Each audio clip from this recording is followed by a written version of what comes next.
Nataka niwaambie kwamba dunia tunayoishi sasa hivi imebadilika sana.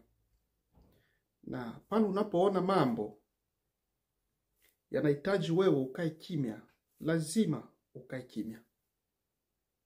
Tunasema kwamba kutojibu ni jibu pia. Miaka ya nyuma watu walikuwa na subira na heshima, ilikuwa bado ipo. Mtu anaweza kashauriwa na akakaa kimya, akasikia yale maneno aliyoshauriwa na akaifanyia kazi. Lakini kwa sasa unapoongea na mtu wala unaposhauri mtu, unaona kila mtu amejiandaa kujibu hata kwamba hajaelewa swali uliomuuliza. Na hapo ndio kunatokea shida katika maisha ya watu wengi.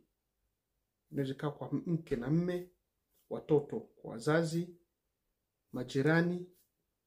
Unaambiliwa kitu kuliko kutumia muda wa kusikia kwanza kisha ujibu. Kila mtu anakuwa yuko tayari kuweza kujibu.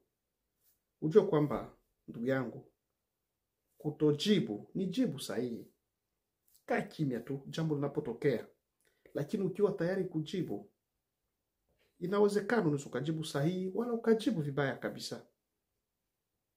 Na unapoona kwamba moyo wako umejaa jazba, labda kuna jambo ambao lingehitaji wewe kujibu, lakini umeona kwamba unapojibu utaenda kuharibu kila kitu, ni heri kukaa kimya na kutokujibu kabisa.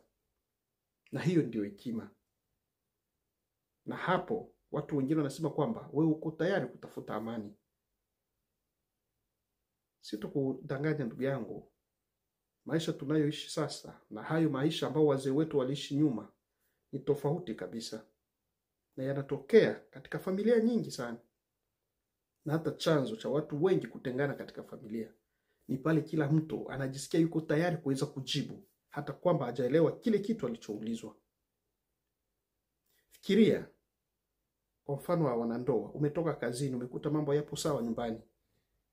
Unataka kumuuliza mke wako, kuliko yeye kusikia kila unachotaka kumuuliza, yeye yuko tayari kujibu.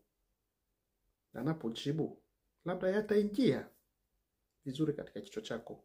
Hapo tayari vurugu zinaanza. Kuna watu wengine, mke wako anaweza kaja akakuuliza kwa heshima tu, lakini kwa sababu wewe ni baba, unajiita simba, unataka kumjibu tofauti na jinsi ameuliza. Hapo ndio fujo zingine zinatokea. Lakini nataka nikwambie kwamba jifunze kutojibu kila kitu. Sio kwamba wewe ni mdhaifu, hapana, na sio kwamba wewe hujui wala huwezi kujibu, lakini unachotafuta ni kujenga amani na kuelewa dunia inaendelea namna gani, maana mambo yamebadilika sana. Fikiria unaongea na mtoto wako, unamshauri wala kumuuliza kitu fulani, yeye anaenda kukujibu tofauti. Hautavumilia kama mzazi, na pale usipovumilia wewe, hapo ndio heshima inatoweka kabisa. Tuwe tayari wa ndugu zangu na kuelewa kwamba sio kila kitu kinachohitaji kujibiwa. Kaa kimya, na unapokaa kimya nao ni jibu sahihi. Na itaonekana kwamba wewe ni mdhaifu. Na kama unaamini hayo, ndugu yangu, weka maoni yako hapo na tuweze kusikia. Asante sana, na Mungu ataenda kutubariki yote. Amena.